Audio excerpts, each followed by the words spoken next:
Hello everybody, welcome to my channel amazing concept with Sunny. आज के class में हम लोग अपने नेक्स्ट टॉपिक को पढ़ने वाले हैं जो कि है हेल्थ। ठीक ना। हेल्थ क्यों पढ़ने वाले हैं? क्योंकि हम लोगों ने देखा था कि हमारा जो क्वालिटी ऑफ पॉपुलेशन है, ठीक ना, वो किस पे डिपेंड करता है?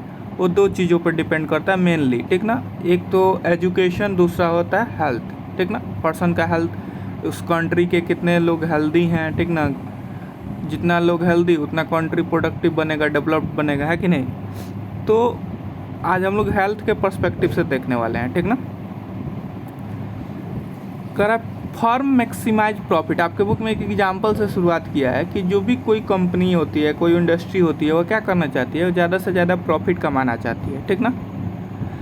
क्या आप सोचते हो, जैसे कि क्वेश्चन आपसी से पूछा गया है शुरुआत में ही आपके जो टॉपिक के, कि क्या आप सोचते हो कि फर्म यानी जो कंपनियां होती है, जो इंडस्ट्री होती है, वहाँ पे ऐसे लोगों को काम दिया जाएगा, ठीक ना, जो हेल्दी नहीं है, ठीक ना, या जो हेल्दी लोगों के बराबर काम नहीं करते हैं, ठीक ना, हेल्दी लोगों के तरह एफिशिएंट नहीं है, प्रभावशाली नहीं है, तो क्या उनको काम मिलेगा? ठीक ना। आपसे ये क्वेश्चन है। तो बिल्कुल अगर आप अब टॉपिक पढ़ेंगे तो इस क्वेश्चन का आंसर दे पाएंगे। ठीक ना। कर the health of a person, इस तरीके से भी आप बता सकते हैं कि क्या है कि बिल्कुल काम नहीं देंगे। ठीक ना। क्योंकि उनको तो मैक्सिमाइज करना है प्रॉफिट, और जो हेल्दी नहीं होंगे वो क्या अच्छे तरीके से काम नहीं कर पाएंगे। अच्छे तरीके से काम नहीं कर पाएंगे तो कंपनी चलेगी नहीं। ठीक ना। कंपनी प्रोडक्शन नहीं कर पाएगी अच्छी से। ठीक ना। इंडस्ट्री प्रोडक्शन नहीं कर पाएगी तो बहुत सारा प्रॉब्लम हो जाएगा, है ना। तो देखो, ये सारी चीज़ों को हम किस तरीके से ख़त्म कर सकते हैं? हम पर्सन के हेल्थ को अगर सही रखते हैं, ठीक ना, तो ये जो प्रॉब्लम है इल हेल्थ का, ये दूर हो जाएगा हमारे समाज से, हमारे देश से। ठीक ना। कह रहा है कि हेल्थ का मतलब क्या होता है? Health of a person help him to realise his और पोटेंशियल। ठीक ना। हेल्प क्या करता है? हेल्थ क्या करता है? किसी भी व्यक्ति की, ठीक ना, उसकी पोटेंशियल से, मतलब उसकी क्या पोटेंशियल है, उसकी क्या क्षमता है, ठीक ना, वो रियलाइज करवाता है हेल्थ ही। ठीक ना। हेल्थ ही रियलाइज करवाता है कि किसी व्यक्ति की कितनी क्षमता है, ठीक ना, और वो कितना, मतलब उसकी एबिलिटी है। ठीक ना। एबिलिटी यानी योग्यता कितनी है, ठीक ना, लड़ने से, जो आपकी जो बीमारी होती है, जो भी है, उससे लड़ने की क्षमता कितनी है, वो कौन डिटरमाइन करता है? हेल्थ ही डिटरमाइन करता है। समझ में आ रहा है ना। तो हेल्थ का एक अच्छा डेफिनेशन क्या हुआ कि हेल्थ आपको क्या करता है? किसी पर्सन के हेल्थ का मतलब क्या हुआ कि उसको हम किस तरीके से डिफाइन करेंगे?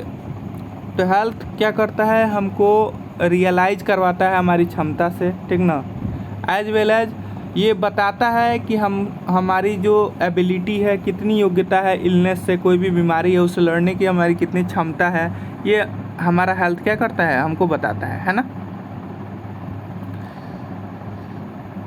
जैसे आपके बुक में यहाँ पे दिया हुआ है, he will not be able to maximize his her output to the overall growth of organization।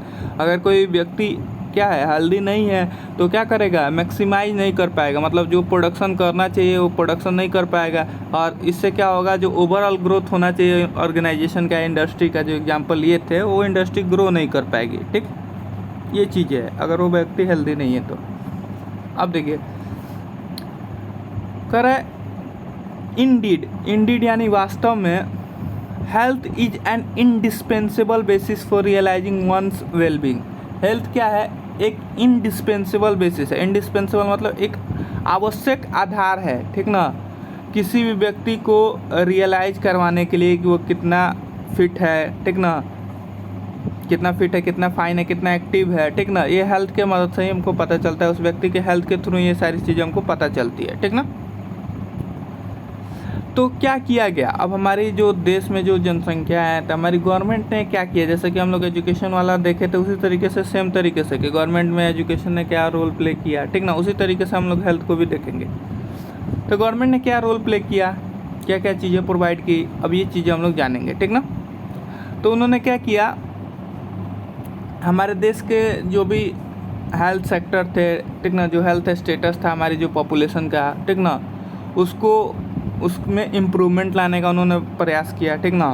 और अपनी प्रायोरिटी बना ली, ठीक ना, अपनी प्राथमिकता बना ली कि हम हेल्थ सेक्टर पर ध्यान देंगे। जब उनको हेल्थ सेक्टर का इम्पोर्टेंस पता चला, है ना, इम्पोर्टेंस तो शुरू से ही पता था, मतलब ये सारी चीज़ें मतलब उन्होंने शुरुआत कर दी, ठीक ना।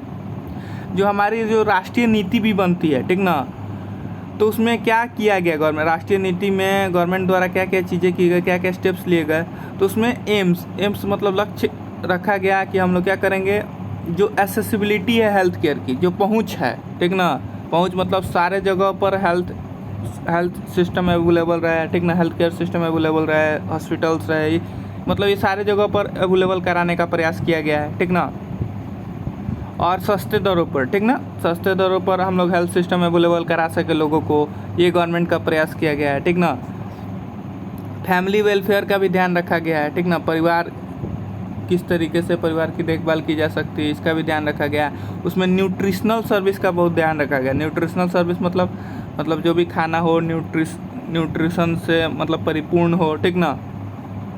और इसमें किसका सबसे ज़्यादा ध्यान रखा गया, अंडर प्रिविलेज लोगों का, ठीक ना, मतलब ऐसे तबके जो वंचित हैं इन सारी चीज़ों से, उनको वहाँ पे उनके एरिया में अच्छा हेल्थ केयर अवेलेबल नहीं है, ठीक ना, खाने में अच्छा न्यूट्रिशनल खाना उनको नहीं मिल पाता है, ठीक ना, तो उन पे ज़्यादातर फोकस किया गया है, ठीक ना। उन पे क्या किया गया है बाबू, ज़्यादातर फोकस किया गया है। कह रहा है कि ओवर द लास्ट 5 डिकेड्स, ठीक ना, पिछले 50 सालों में, ठीक ना, भारत ने क्या किया है, मतलब हेल्थ इंफ्रास्ट्रक्चर में बहुत काम किया है, ठीक ना। हेल्थ इंफ्रास्ट्रक्चर में क्या किया है, बहुत काम किया है, मतलब बहुत सारे हॉस्पिटल्स बनवाए हैं, ठीक ना।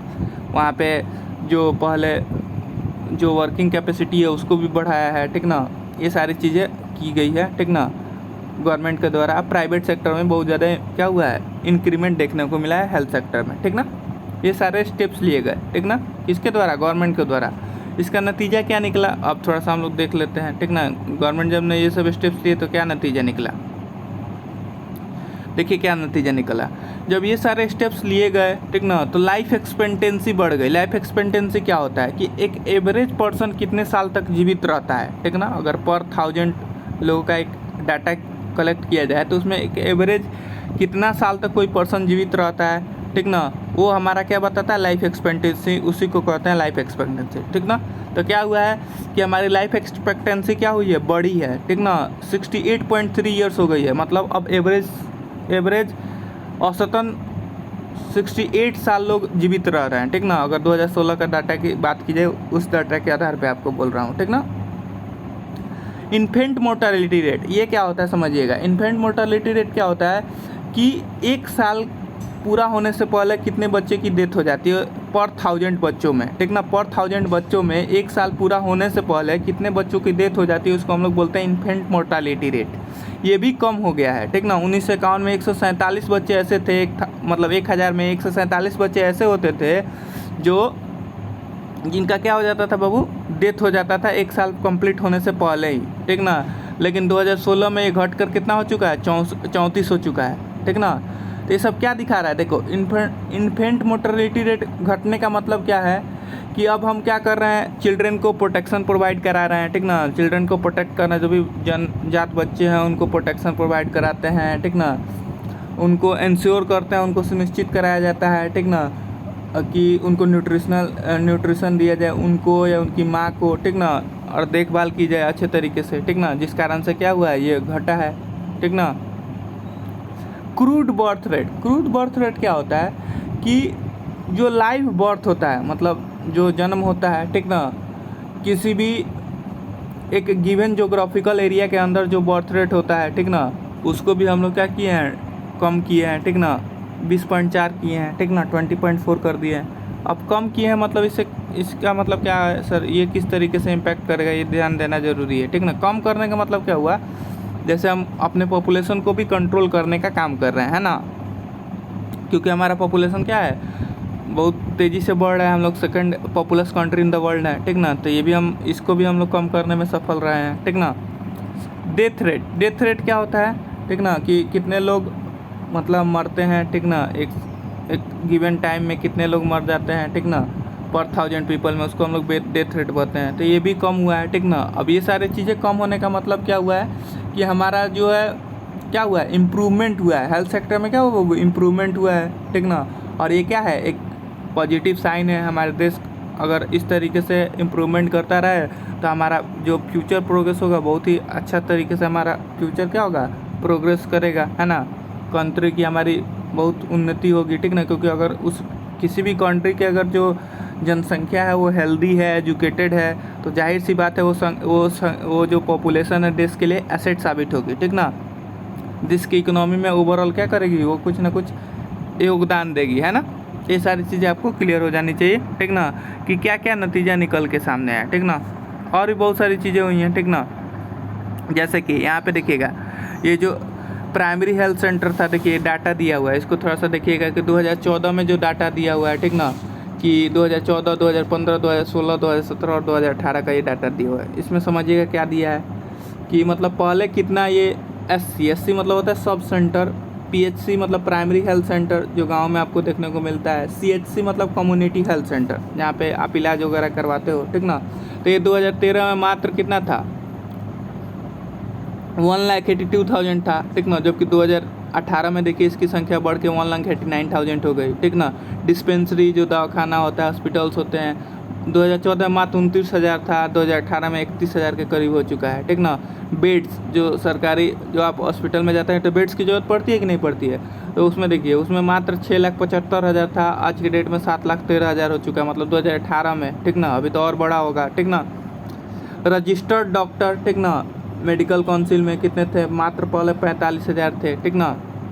मात्र पहले 36,000 थे, अब वो डाटा बढ़ के कितना हो गया, 41,000 करीब हो गया है ना। मतलब देख रहे हैं ना कि ये सारी चीज़ें करने के बाद से क्या हुआ है, मतलब सब चीज़ों में डेवलपमेंट देखने को मिला है। हमारा जो हेल्थ सेक्टर है, ठीक ना, उसमें क्या हुआ है, बहुत ही ज़्यादा डेवलपमेंट देखने को मिला है। और ये क्या है, पॉजिटिव साइन है, मैंने पहले भी बताया है, ठीक ना। अब देखिए, अब थोड़ी सी कुछ हम लोग देख लेते हैं चैलेंजेस भी गवर्नमेंट के सामने क्या है, कि अभी भी बहुत सारे इंडिया में ऐसे जगह हैं, ठीक ना, जहाँ पे बेसिक फैसिलिटी, मतलब जो अभी जो मैंने आपको फैसिलिटी बताई वो बेसिक फैसिलिटी भी वहाँ पे अवेलेबल नहीं है, ठीक ना। गांव में अभी बहुत सारे ऐसे एरियाज हैं, ठीक ना, जहाँ पे बेसिक फैसिलिटी भी, मूलभूत जो फैसिलिटी सुविधाएं होनी चाहिए, ठीक ना, वो भी अवेलेबल नहीं है, ठीक ना। और क्या कि मात्र 529 मेडिकल कॉलेज है हमारे कंट्री में, और 313 डेंटल कॉलेज है, ठीक ना। इसकी संख्या भी हमको बढ़ानी है ना। कह रहा है कि जस्ट 4 स्टेट, मात्र 4 ही स्टेट ऐसे हैं जैसे कि आंध्र प्रदेश, कर्नाटका, महाराष्ट्र एंड तमिलनाडु, जहाँ पे आपको मैक्सिमम नंबर ऑफ कॉलेज मिलेंगे, ठीक ना, मेडिकल कॉलेज आपको देखने को मिलेंगे। बाकी आपको और स्टेट्स में उतने मेडिकल कॉलेज देखने को नहीं मिलेंगे, ठीक ना। तो ये सारा जो 2 इम्पॉर्टेंट फैक्टर्स था जो हम लोगों ने पूरे अच्छे तरीके से डिटेल में पढ़ चुके हैं, ठीक ना, कि क्वालिटी ऑफ पॉपुलेशन जो होता है, ठीक ना, क्वालिटी हमारी जनसंख्या का किस पे डिपेंड करती है, कि वो कितना पढ़ा लिखा है, उसका हेल्थ कैसा है, उसके पास स्किल कैसा है, ठीक ना। अगर ये सारी चीज़ें उसके पास अच्छी है, किसी भी देश के पॉपुलेशन की जो क्वालिटी है, जो क्वालिटी में जो एजुकेशन है, जो हेल्थ है, अगर ये सारी चीज़ें स्किल लेवल की बात करें, ये सारी चीज़ें अगर अच्छी है किसी भी देश के पॉपुलेशन की, तो जाहिर सी बात है वो देश क्या होगा, अच्छे तरीके से ग्रो करेगा, ठीक ना। तो ये सारी चीज़ें हो गई। तो उम्मीद करता हूँ कि आपको सारी चीज़ें क्लियर हो गई होंगी। अब हम लोग नेक्स्ट टॉपिक में पढ़ेंगे अनएम्प्लॉयमेंट क्या होता है, ठीक ना, जिसको हम लोग बेरोजगारी बोलते हैं, ठीक ना। इसको हम लोग और अच्छे तरीके से देखेंगे, अनएम्प्लॉयमेंट क्या होता है, कितने टाइप का होता है, ठीक ना। ये सारी चीज़ें हम लोग नेक्स्ट क्लास में समझेंगे, ठीक ना। उम्मीद करता हूँ कि आपको सारी चीज़ें क्लियर हो रही होंगी। मिलेंगे नेक्स्ट क्लास में, तब तक के लिए ओके, थैंक यू।